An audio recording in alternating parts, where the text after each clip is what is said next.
যি গিৰাগিৰাচী হালত আজি আমি সংকল্প ল'বৰ কাৰণে ইয়াত আহিছোঁ। ইয়াত আমাৰ মূল উদ্দেশ্য হৈছে যে আমাৰ চুতীয়া জনগোষ্ঠীয়ে জনজাতিকৰণৰ যিটো দাবী, আমি জন্মলগ্নৰে পৰা চুতীয়া যুৱ সন্মিলন অসমে জনজাতিকৰণৰ দাবী কৰি আহিছোঁ।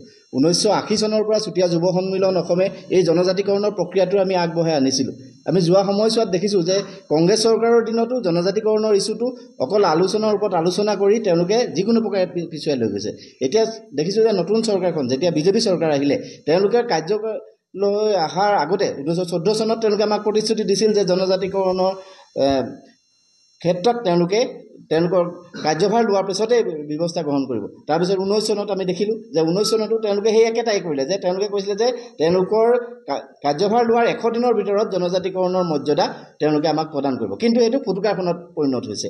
বৰ্তমানৰ যিজন মুখ্যমন্ত্ৰী হিমন্ত বিশ্ব শৰ্মা ডাঙৰীয়া, তেওঁ প্ৰথম যেতিয়া ইয়াৰ মুখ্য দায়িত্বত আছিলে, সেই মন্ত্ৰীগোটৰ তেওঁৱে মূল দায়িত্বত আছিলে, সেই সময়ত তেওঁলোকে এটা প্ৰতিবেদন পঠোৱাৰ প্ৰতিশ্ৰুতি দিছিল যে দিল্লীলৈ তেওঁলোকে চুতীয়াকে আদি কৰি 6 জনগোষ্ঠীৰ জনজাতিকৰণৰ ক্ষেত্ৰত এটা প্ৰতিবেদন পঠিয়াব।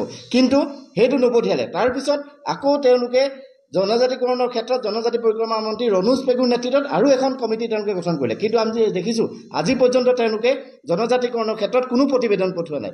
আজি 31 জুলাই তাৰিখে যেতিয়া লোকসভাত কেন্দ্ৰীয় যিজন জনজাতি পৰিক্ৰমা মন্ত্ৰী, তেওঁ স্পষ্টভাৱে অসমৰ মাননীয় সাংসদ ৰকিবুল হুছেইন আৰু প্ৰদ্যুৎ বৰদলৈৰ প্ৰশ্নৰ উত্তৰত যেতিয়া জনাই দিলে যে জনজাতিকৰণৰ ক্ষেত্ৰত আজি পৰ্যন্ত অসম চৰকাৰে এই জনজাতিৰ ক্ষেত্ৰত প্ৰতিবেদন পঠিওৱাৰ ক্ষেত্ৰত ব্যৰ্থ হৈছে। গতিকে আমি ইয়াৰ যোগেদি এই চৰকাৰখনক ধিক্কাৰ দিছোঁ আৰু তেওঁলোকক দাবী জনাইছোঁ যে সৰ্বকালৰ মিছলীয়া মুখ্যমন্ত্ৰী হিমন্ত বিশ্ব শৰ্মা ডাঙৰীয়াই যি অসমৰ চুতীয়াকে আদি কৰি 6 জনগোষ্ঠীক জনজাতিকৰণৰ ক্ষেত্ৰত যি প্ৰতাৰণা কৰিছে, তাৰ কিন্তু প্ৰত্যুত্তৰ দিবলৈ ইতিমধ্যে চুতীয়া যুৱ সন্মিলন অসমে টঙালি বান্ধিছে।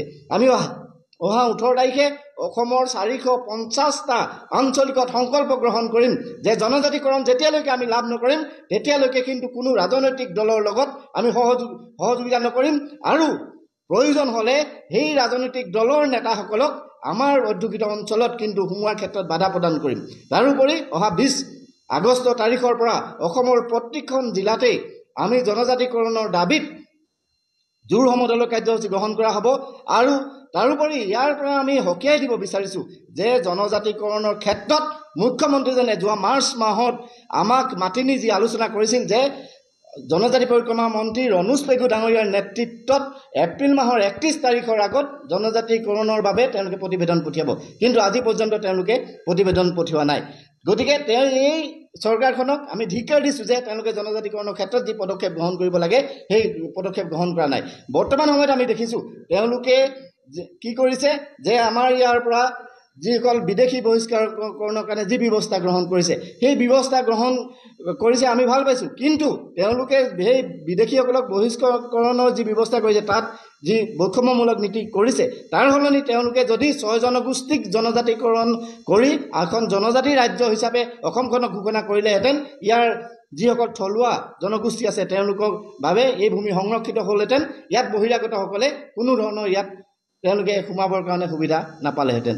গতিকে ইয়াৰ যোগেদি আমি অসমৰ মুখ্যমন্ত্ৰীজনক অসমৰ চুতীয়াকে আদি কৰি 6 জনগোষ্ঠীক জনজাতিকৰণৰ ক্ষেত্ৰত তেওঁ যাতে সুমতি আহে, তাৰ কাৰণে আজি আমি অসমৰ ঐতিহ্যমণ্ডিত শদিয়াৰ বুঢ়া বুঢ়ী হালত শৰাই আগবঢ়াই তেওঁ সুমতি প্ৰদানৰ কাৰণে ভগৱানৰ ওচৰত প্ৰাৰ্থনা কৰিছোঁ যে 6 জনগোষ্ঠীক জনজাতিকৰণৰ যোগেদি অসমক জনজাতি ৰাজ্য হিচাপে ঘোষণা কৰি অসমখনক সংৰক্ষিত কৰিবৰ কাৰণে যি তেওঁ খিলঞ্জীয়াৰ স্বাৰ্থত কাম কৰোঁ বুলি যি ফিতাহী মাৰে, সেইটো প্ৰকৃতপক্ষে সত্য কথাত তেওঁ সেইটো কাৰ্যকৰী কৰিবৰ কাৰণে আমি আহ্বান জনাইছোঁ।